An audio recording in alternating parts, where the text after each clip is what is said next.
Assalamualaikum warahmatullahi wabarakatuh. Waalaikumsalam warahmatullahi wabarakatuh. Oke anak-anak, sebelum kita memulai pelajaran, kita berdoa dulu ya. Mas Iqbal, boleh pimpin doanya? Sebelum kita memulai pelajaran, marilah kita berdoa menurut agama masing-masing. Oke anak-anak, bagaimana kabarnya kalian? Baik, Bu. Alhamdulillah. Apakah dia tidak masuk hari ini? Masuk semua. Oke.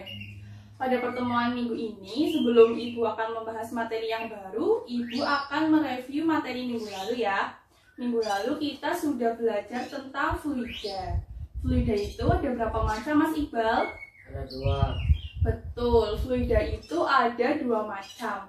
Yaitu, apa saja Mas Iqbal? Fluida statis dan fluida dinamis. Baik, jadi fluida itu ada 2 macam, yaitu fluida statik dan fluida dinamis. Kalau untuk fluida statik sendiri artinya apa? Mungkin Mas Bima bisa menjelaskan kepada Ibu? Ya. Oke, tidak apa-apa Mas Bima. Mungkin Mas Arya bisa menjelaskan kepada Ibu untuk arti dari fluida statik sendiri itu apa ya kira-kira? Gak paham, Bu.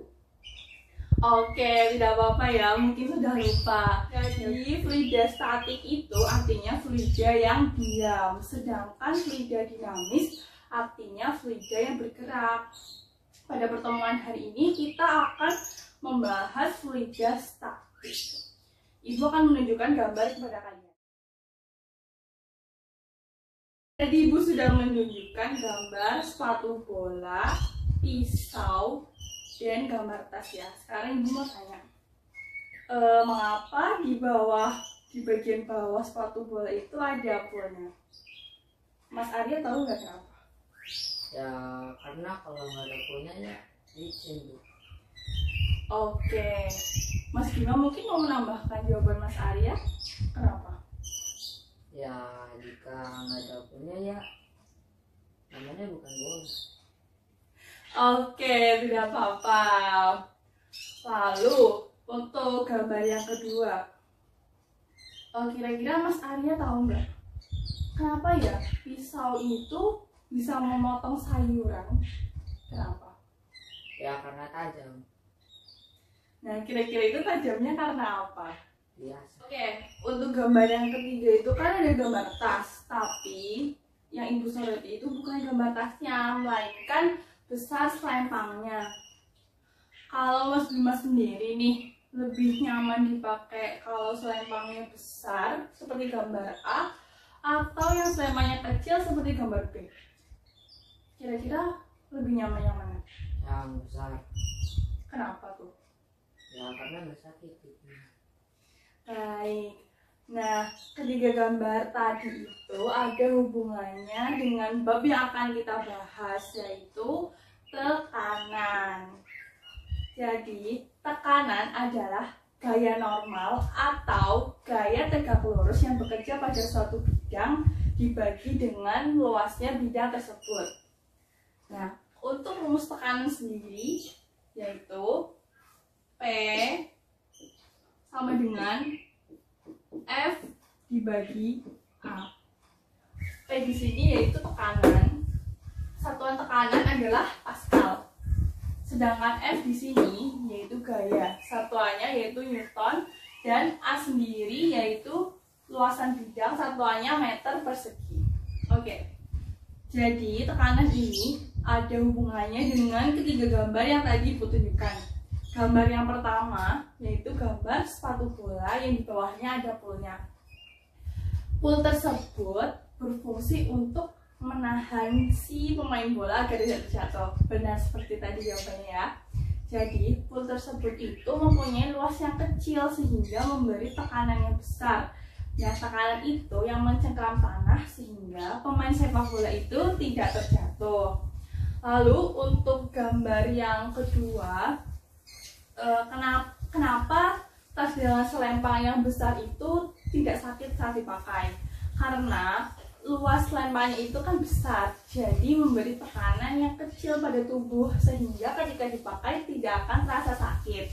Untuk yang gambar ketiga itu, sama seperti pada gambar yang pertama, karena pisau itu mempunyai bagian ujungnya itu mempunyai luas yang kecil atau runcing, sehingga itu bisa untuk memotong sayur. Jadinya jika luasan kecil, maka tekanan yang akan diberikan itu lebih besar, dan sebaliknya jika luasannya besar, maka tekanan yang akan diberikan itu kecil. Oke, untuk selanjutnya perhatikan gambar berikut ya. Mengapa kalau kita berenang itu semakin dalam telinganya akan terasa sakit? Hal itu ada hubungannya dengan tekanan hidrostatis. Tekanan hidrostatis sendiri adalah tekanan pada zat cair yang diakibatkan oleh berat dari zat cair itu sendiri. Dan tekanan hidrostatis ini jika semakin dalam zat cair, maka tekanannya juga akan semakin besar. Maka dari itu, jika kita berenang misalnya sampai ke dasar lautan itu, maka telinga akan terasa sakit karena tekanan di dasar lautan juga semakin besar. Misalnya seperti ini. Ibu punya gambar ya.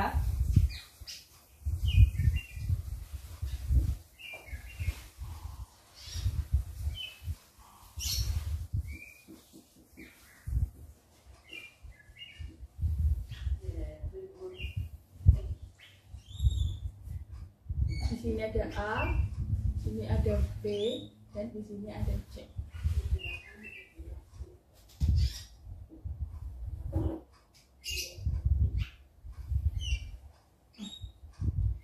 Anggap ini sebuah gelas. Gelas ini dibagi menjadi 3 bagian, yaitu ada A, B, dan C.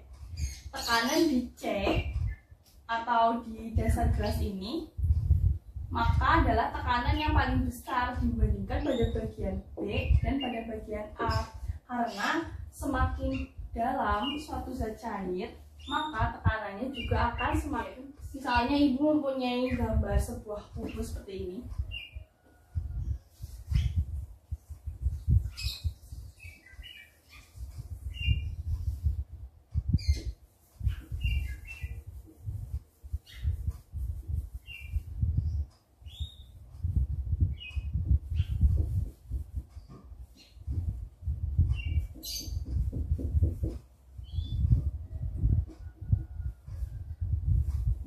Bagian bawah ibu arsir,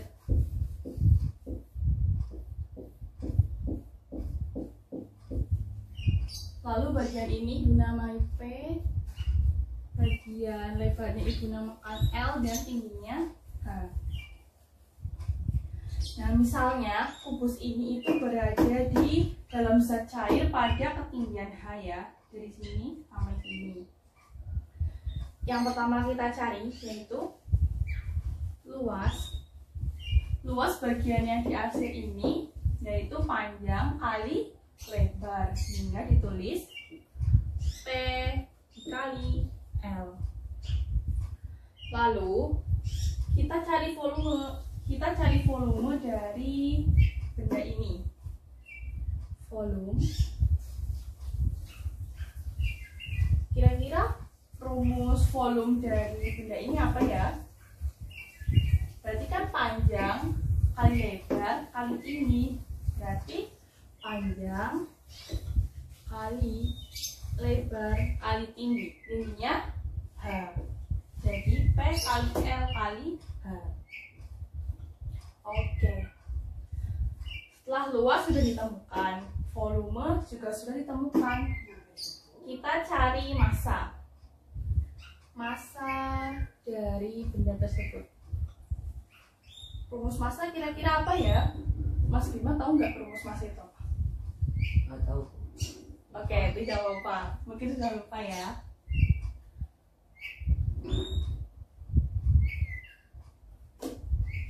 Kita mencari massa itu dari massa jenis. Rumus massa jenis kan itu ada rho sama dengan M dibagi V.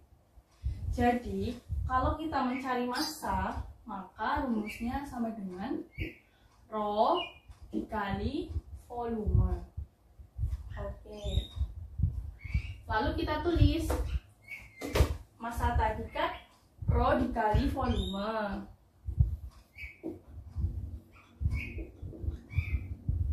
Untuk Rho ditulis Rho, dan untuk volume kan tadi sudah ditemukan yaitu P dikali L dikali H. Maka kita tulis volume menjadi P dikali L dikali H. Oke, luas sudah ketemu, volume udah, massa udah. Sekarang kita mencari berat F.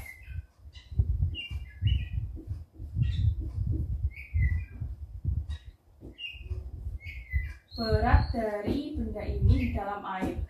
Rumus F yaitu M dikali G. Kita tulis F sama dengan M dikali G.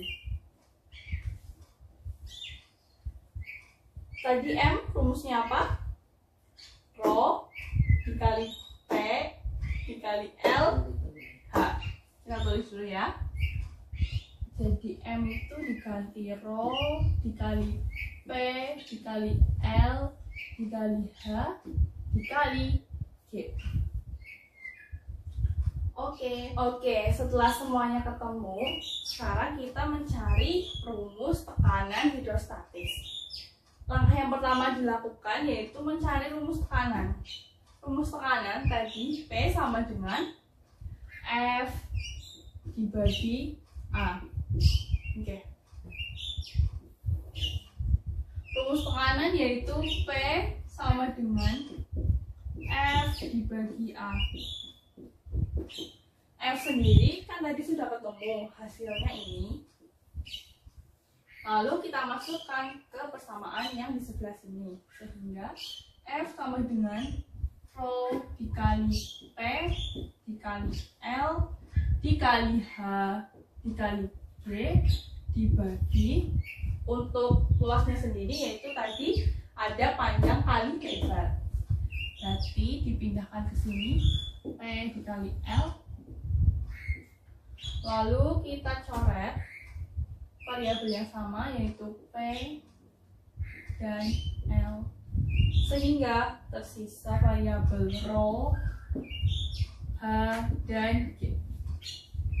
Nah, sehingga rumus tekanan hidrostatis atau pH yaitu Rho dikali H dikali G.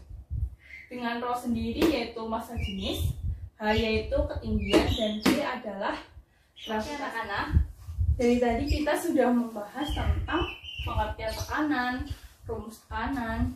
Lalu sekarang kita akan membahas tentang aplikasi tekanan hidrostatik dalam kehidupan sehari-hari.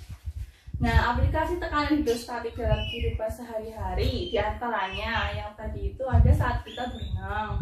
Semakin dalam kita berenang, maka tekanan juga akan semakin besar. Maka dari itu telinga kita akan merasakan sakit. Lalu, yang kedua, ada dasar bendungan dibuat lebih tebal karena pada dasar bendungan sendiri itu tekanannya juga akan semakin besar. Maka dari itu dasar bendungan itu dibuat lebih tebal supaya tidak. Oke anak-anak, karena waktu sudah mulai habis, Ibu akan mereview materi tentang hari ini ya. Hari ini kita sudah belajar tentang tekanan dan tekanan hidrostatistik. Mungkin ada yang akan menjelaskan kembali maksud dari tekanan itu apa? Mungkin Mas Bima bisa menjelaskan kembali. Tekanan adalah gaya normal gerak lurus yang dikerjakan pada suatu bidang bagi dengan luas bidang tersebut. Oke, baik. Jadi tekanan yaitu gaya normal atau gaya tegak lurus pada suatu bidang dibagi dengan luas bidang tersebut. Lalu yang kedua yaitu tekanan hidrostatistik. Mungkin Mas Arya bisa menjelaskan kepada teman-teman semua tekanan hidrostatistik itu apa? Tekanan zat cair yang hanya disebabkan oleh beratnya sendiri disebut tekanan. Tekanan hidrostatistik yaitu tekanan zat cair akibat berat dari zat cair itu sendiri. Lalu yang ketiga, aplikasi tekanan dalam kehidupan sehari-hari yaitu seperti saat kita berenang, lalu sepatu bola, alas dari sepatu bola yang terdapat bolanya itu, lalu ada tas lempang, selempannya dibuat lebih besar supaya lebih nyaman dipakai. Lalu yang ketiga ada dasar bendungan dibuat lebih tebal supaya tidak jebol. Oke, karena waktu sudah habis, jangan lupa ya, ada tugas yaitu halaman 115. Itu dikerjakan dari nomor 1 sampai nomor 5. Nanti minggu depan kita bahas ya. Dan materi untuk pertemuan selanjutnya yaitu ada hukum Archimedes. Ibu harap nanti kalian di rumah membaca-baca terlebih dahulu ya tentang hukum Archimedes. Nanti jika ada yang dibingungkan, silakan tanya kepada ibu untuk pertemuan selanjutnya. Oke anak-anak, sebelum ibu akhiri, mari kita berdoa menurut agama dan kepercayaan masing-masing. Berdoa dipersilakan. Berdoa selesai.